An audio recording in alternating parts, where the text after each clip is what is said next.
36 केले. ऍड 52 हे 50 आणि हे ऍड 52 केले. लेस 19 लेस 10 तर केले, पण आता लेस 9 कसे करायचे? लेस 9 करायला आपल्याकडे बिट अवेलेबल आहेत का?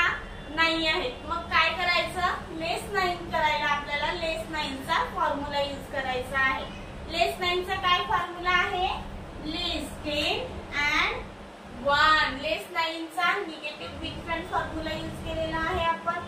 एक्झाम्पल सॉल्व झालेला आहे आपलं. लेस 19 झाले. आन्सर काय आला आपलं?